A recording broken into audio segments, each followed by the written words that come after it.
Hello, welcome to the Trews. The Apple iWatch thing comes out soon. On the Trews today, we're going to tell you why you should never buy one because it's contributing to the destruction of the planet and the destruction of your own privacy. Smartwatches have been dominating tech exhibitions this year. Why would smartwatches have been dominating tech exhibitions? What possible motivation could there be? I mean, how many times a day do you look at your barren wrist and go, I need a smartwatch here, not just a magnificent articulate hand which I can reach out and touch other human beings with, or indeed a conventional watch. I want a smartwatch. Why? Sales of smartphones and tablets have reached a plateau, and companies seem to have agreed that technology to be worn on the wrist is the logical next step. The reason companies have agreed that technology to be worn on the wrist is the logical next step because those companies exist solely to make profit and they've sold us everything else. There are already a number of smartwatches on sale in stores. This one from Samsung, for example. Why is the news doing a watch advert? The Apple Watch is the most advanced timepiece ever created. So what? Who cares? I mean, if you need something or you don't, it doesn't matter. Like, say I take this teddy bear from a food bank and put a glass on his head, like stuff him in there like that, and then place him in a teacup and say, this teddy bear is the most cup glass related teddy bear ever created. He's available now. I think, ooh, still useless, isn't he? So what exactly can the Apple Watch do? It has to be connected to an iPhone to work. Don't do anything independently. It only does stuff that your bloody iPhone does. You've got to have the iPhone already to have it. Myself, I bowed on the whole iPhone thing. I've still got one. I bought 4, I bought 5, and then they said 6. And I'm like, no more. This stops here. I can't justify to myself buying these pointless things in this endless spiral of consumerism that leads to nothing but the destruction of the planet, enslaved workers around the world, and massive profits for Apple who don't pay proper tax on it. You can then make calls and see emails and texts on your wrist. The watch can be used as a mobile wallet to pay for things. Interesting. A mobile wallet, you say? Monitoring our transactions, are you? Yeah, and then we wondered if you wouldn't mind having another little mobile wallet inserted in your eye. Another little mobile wallet inserted in the core of your being so we can spy on your every single action. Hey, you can trust us at Apple. It's not like there was the iCloud scandal where we leaked nude photos of the most private, intimate moments. Also, Apple was one of the first companies accused of participating in the NSA's PRISM data mining initiative. Now let them spy at you through your wrist. And now I can actually control the garage door remotely with my watch. So open the door, it's going to send the command to my garage door, and it should open. There it goes. Under what circumstances would it be beneficial to open your garage door if you ain't there? Stop the meeting! Yeah, are you alright, mate? Yeah, I'm just gonna open my garage door. See, look, I've opened my garage door. Hey, there's some lads nicking my Flymo! And it can monitor your health and fitness. Developers have created a vast array of healthcare devices and accompanying applications. You know this comes from a meeting where people have gone, what do people care about?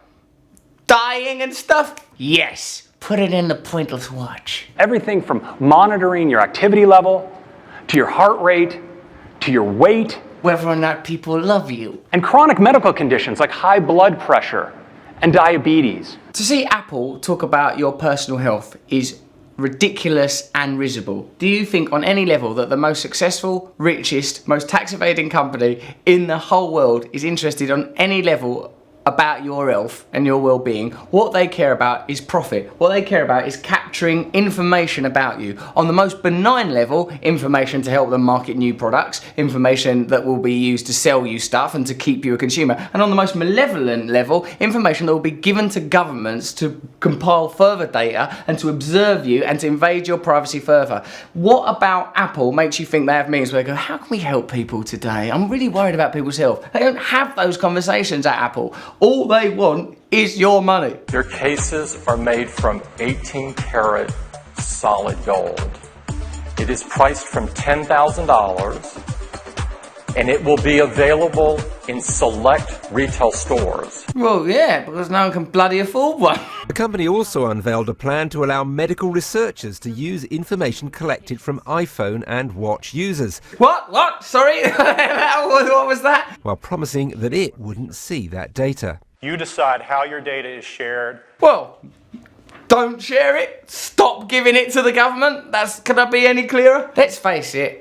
Great big corporations like Apple get massive tax breaks because they work in harmony with governments. The NSA secretly connected internet material included search history, the content of emails, file transfers, live chats from companies such as Google, Apple and Facebook. The net effect is if you are a law-abiding citizen of this country, going about your business and your personal life, you have nothing to fear. Let's hope you ain't got nothing to fear, William Hague. Let's hope you've not got no skeletons in the cupboard. Nothing to fear about the British state or intelligence agencies listening to the contents of your phone calls or anything like that. Indeed, you'll never be aware of all the things those agencies are doing. Edward Snowden said, the GCHQ, our British version of NSA, Snowden says it's worse than NSA, that they tapped into fibre optic cables and are spying on our information worldwide. You know, people question Edward Snowden.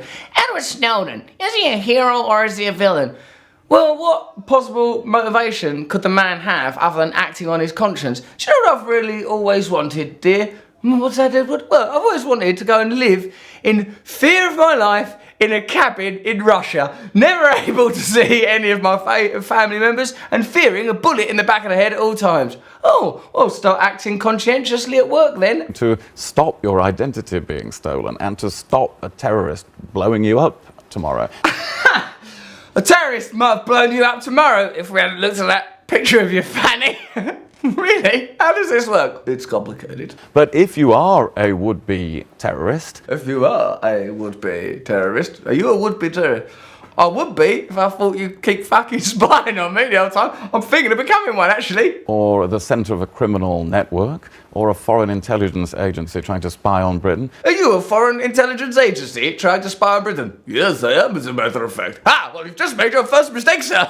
By admitting it. You should be worried, because that is what we work on, and we are, on the whole, quite good at it. It's not something that the government should be granted access to because they reckon it might help them curb terrorism. It hasn't so far. Edward Snowden's initial revelations, when they were attacked by NSA, they said, we prevented 54 acts of terrorism because of that stuff that Snowden's coding us off for. And the Inquisition went, all right, let's see. And they went, all right, maybe not 54, perhaps it was 12. And they went, show us the evidence. And it turned out that it was one, not even act of terror, one transaction of $8,500 to Somalia. Check it out. I got that from a Noam Chomsky article. It's online. You can look for yourself. It looks like for maybe 3 years you have been getting information without legally applying for it. Well, sometimes, because when people look, of course, at when they get partial information about what is really a vast, complex picture, all sorts of things can look true or untrue. The current director of GCHQ, the British version of NSA, said, privacy has never been an absolute right. That's not an absolute right, to be private. It bloody is. The GCHQ shouldn't be in charge of that. If you think like that, you're exactly the kind of person that shouldn't be in charge of a spying agency. This is secret work. It is secret intelligence. It's secret for a reason. Privacy is a right. It's a right. It's not like a, well, if you want to be private, you must have some terrible, dirty little secret that you're trying to keep quiet from everybody. It's not like the only reason you'd want to be private is because you're doing something wrong. Privacy? Why do you need privacy for? So you can have sex with pigs and children? Well, no, so I can tell people I love that I love them, so I can have private jokes with my friends, so I can develop and cultivate ideas and theories that I'm uncertain about and unsure about and share them with people that I intimately love and trust before the government gets hold of it.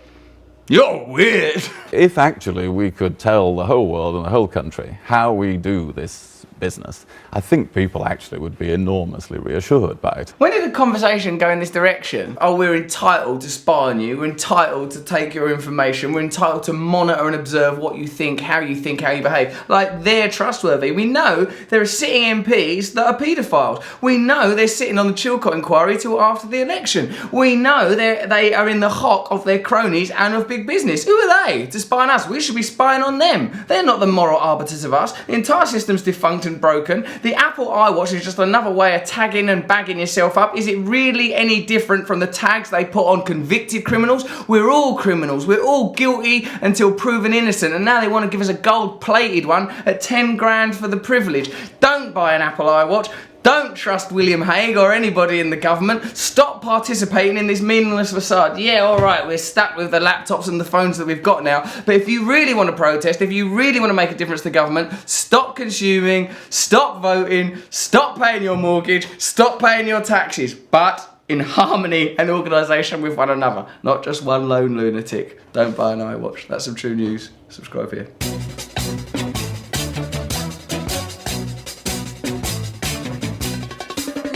Is a tool that is abused to fool you and to leave you scared and confused.